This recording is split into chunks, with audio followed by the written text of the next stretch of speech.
મારું નામ નિયતિ છે. હું ધોરણ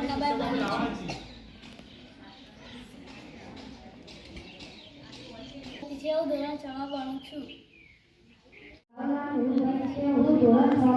છું. જવાહરલાલ નહેરુ માનું છું. તેમનો જન્મ 1905 થયો હતો.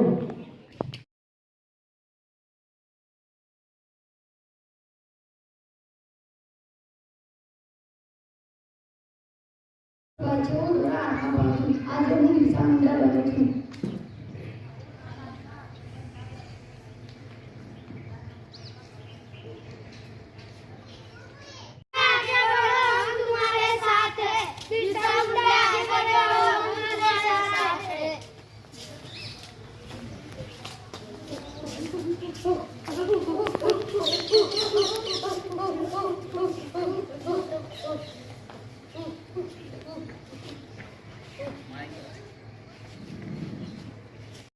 તેમની માતાનું નામ સુનયના હતું. તેમના પિતાનું નામ રાજા જનક હતું.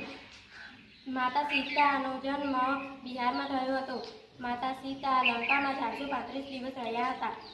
માતા સીતા રાજા જનકને એક દિવસ ખેતી કરતા સમયે હળથી ખોદેલા ભૂમિ. તેમના પિતાનું નામ મનકોજીરાવ શિંદે અને માતાનું નામ સુશીલા શિંદે હતું. તેઓએ ભારતમાં હજારો મંદિરો અને ધર્મશાળાઓ બનાવી હતી. તેઓ ભગવાન શિવના ખૂબ મોટા ભક્ત હતા. તેઓએ ભારતની આઝાદી માટે અંગ્રેજો સામે લડત પણ કરી હતી. છત્રપતિ શિવાજી બની છું. છત્રપતિ શિવાજી આપણા દેશના એક મહાન યોદ્ધા અને વીર પુરુષ હતા. છત્રપતિ શિવાજીનો જન્મ 19 એપ્રિલ 1627માં થયો હતો. છત્રપતિ શિવાજી શિવનેરી કિલ્લામાં જન્મ્યા હતા. ત્યાં શિવાઈ દેવીનું મંદિર હતું. શિવાઈ દેવીના ધોરણ 6 માં ભણું છું. આદરણીય ગુરુગણ તથા મારા વહાલા વિદ્યાર્થી મિત્રો, સૌને સુપ્રભાતમ. હું મહારાણા પ્રતાપનો વેશ લીધો છે. મહારાણા પ્રતાપ એક મહાન રાજા, બહાદુર યોદ્ધા તથા દેશભક્ત હતા. તેમનો જન્મ 9 મે 1540ના રોજ રાજસ્થાનના કુંભલ સેનાની હતા. તેમનો જન્મ 23 જુલાઈ 1906માં થયો હતો. તેમના પિતાનું નામ સીતારામ અને માતાનું નામ જગદાણી દેવી હતું. મારું નામ દામિલભાઈ છે. હું ધોરણ 8માં ભણું છું. મારું નામ દામિલભાઈ છે. હું ધોરણ 8માં ભણું છું. આજે જવાહરલાલ નહેરુ બને છું. જવાહરલાલ નહેરુનો જન્મ 14 નવેમ્બર 1879માં થયો હતો. જવાહરલાલ નહેરુના પિતાનું નામ મોતીલાલ નહેરુ અને માતાનું નામ સ્વર્ણરાણી હતું. જવાહરલાલ નહેરુની મહેતા બને છું. નરસિંહ મહેતા એ શ્રી કૃષ્ણના ભક્ત હતા. मेरा नाम बंसी परमार है. मैं 8वीं कक्षा में अभ्यास करती हूँ. आज मैं झांसी की रानी बनी हूँ. झांसी की रानी यानी कि रानी लक्ष्मीबाई, जिसको आप सभी लोग जानते हो. झांसी की रानी यानी कि लक्ष्मीबाई, जिन्होंने हमें तिरंगे यानी कि अंग्रेजों से आज़ाद किया था. रानी लक्ष्मीबाई एक योद्धा महिला थी. उनके पिता का नाम मोर पिताबर था. उनकी माता का नाम भगीरथीबाई था. मैं रानी लक्ष्मीबाई ये प्रतिज्ञा लेती हूँ कि जब तक मेरे शरीर में रक्त है, जब तक मेरे हृदय में धड़कन है, जब तक मेरे सांस में प्राण है, मैं पूर्ण निष्ठा से झांसी की सेवा करूंगी. नहीं झुकने दूंगी झांसी का मुख तक, नहीं झुकने दूंगी मातृभूमि का स्वाभिमान. जय भारत. મારું નામ ખુશીબેન છે. હું ધોરણ 8માં ભણું છું. આજે હું મધર टेरेसा बनी છું. मदर टेरेसा નો જન્મ 26 अगस्त 1910 में हुआ था. उनका असली नाम एंगेल मोची ओजेक्सिन था.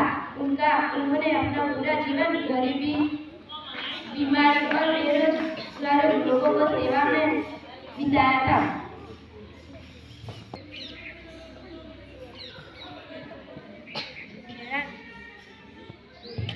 मेरा नाम रूपाया. मैं कक्षा 8 में अभ्यास करती हूँ. मैं आज मैडम भिखाजी कामा कर रही हूँ. मैडम भिखाजी कामा का जन्म 24 सितंबर 1800. मैडम भिखाजी कामा कर रही हूँ. मैडम भिखाजी कामा का जन्म 24 सितंबर 1861 रोज बॉम्बे ब्रिटिश भारत में हुआ था. उनके पिता का नाम स्वरूप पटेल है और माता का नाम जीजाबाई पटेल है। उन्होंने पढ़ाई बॉम्बे भारतीय कन्या विद्यालय से पूरी की है। उनके संगठन का नाम पेरिस इंडियन सोसाइटी है। उन्होंने जर्मनी में वंदे मातरम का राष्ट्रध्वज फहराया था। मेरा नाम माही है। मैं कक्षा 8 में अभ्यास कर रही हूँ। मैं आज रजिया सुल्ताना बनी हूँ। रजिया सुल्ताना दिल्ली सल्तनत पर आने वाली पहली महिला शासक थी। उन्होंने अपने जीवन में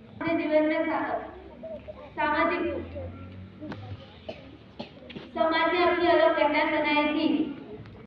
હું આજે કલ્પના ચાવલા બની છું. કલ્પના ચાવલાનો જન્મ 17 માર્ચ 1962માં થયો હતો. તેમના પિતાનું નામ બનારસીલાલ અને તેમની માતાનું નામ સંજોત્રી દેવી હતું. તેમને 2 વખત અવકાશ યાત્રા કરેલી છે. સૌપ્રથમ 1998 અને બીજી વખત 2001માં. મારું નામ પ્રિન્સી છે. હું ધોરણ 7માં ભણું છું. આજે હું અરુણાસ પલી બની છું. અરુણાસ પલીનો જન્મ 76 જુલાઈના રોજ પંજાબના કાલકાનગરમાં થયો હતો. તેમના પિતા પત્રકાર હતા.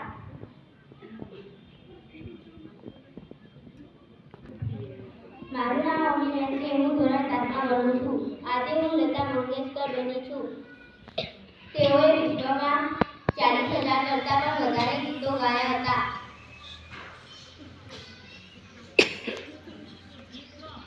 उड़ती फिरूं मस्त गगन में, आज मैं आजाद हूँ दुनिया के चमन.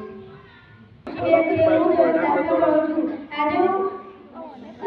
બની છું. કસ્તુરબાનો જન્મ 11 એપ્રિલ 1819 તે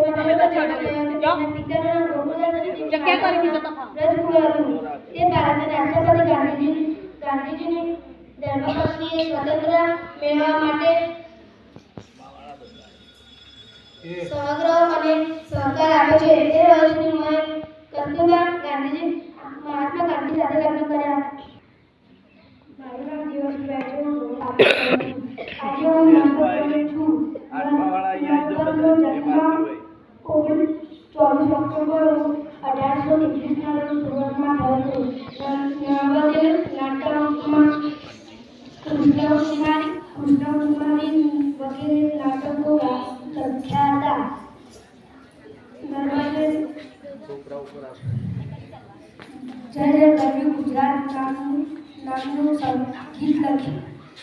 કવિતા લખી હતી.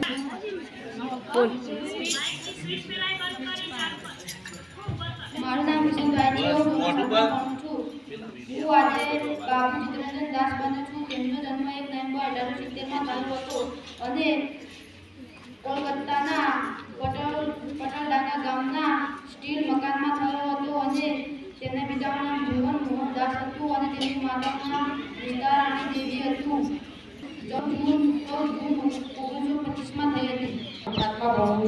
હું આજે ડૉક્ટર એપીજે અબ્દુલ કલામ બન્યો છું. તે ભારતના એક પ્રખ્યાત વૈજ્ઞાનિક અને ભારતના 11મા રાષ્ટ્રપતિ હતા. તેઓ 25 જુલાઈ 2002માં ભારતના 11મા રાષ્ટ્રપતિ બન્યા હતા. તેઓનો જન્મ 15 ઓક્ટોબર 1931ના રોજ તમિલનાડુના રામેશ્વરમમાં થયો હતો. તેઓનું પૂરું નામ અબુલ ફકીર જૈનુલાબ્દીન અબ્દુલ કલામ હતું. તેઓ 27 જુલાઈ 2015માં તેઓનું મૃત્યુ થયું હતું. મારું નામ ચિયાનભાઈ છે. હું ધોરણ 6માં ભણું છું. આજે હું દલપતરામ બન્યો છું. દલપતરામ એક કવિ છે. દલપતરામનો જન્મ 1820માં થયો હતો. દલપતરામના પિતાનું નામ ડાયાભાઈ ત્રવાડી હતું. તેમની માતાનું નામ અમૃતબા હતું. સરસ. મારું નામ ભાઈ છે. હું ધોરણ 8માં ભણું છું. હું આજે ભગતસિંહ બની છું. ભગતસિંહનો જન્મ 28 સપ્ટેમ્બર 1907માં પંજાબ રાજ્યના છોટાઉદેપુર જિલ્લાના બંગાળ ગામમાં થયો હતો. તેમના પિતાનું નામ સરદાર કિશનસિંહ અને તેમની માતાનું નામ વિદ્યાવતી કૌર હતું. તેમણે ભારતની આઝાદી માટે નવજવાન ભારત સભાની સ્થાપના કરી હતી. તેમણે અને રાજદ્વારી હતા, જે સંયુક્ત મહાસભામાં પ્રથમ મહિલા પ્રમુખ અને અભ્યાસ કરું છું. આજે હું સાવિત્રીબાઈ ફૂલે બની છું. તેઓ એક સમાજ સુધારક હતા. દીકરીઓ માટે તેઓ એક ભેટ સમાન હતા. તેઓએ સમાજ માટે ઘણું યોગદાન આપ્યું છે.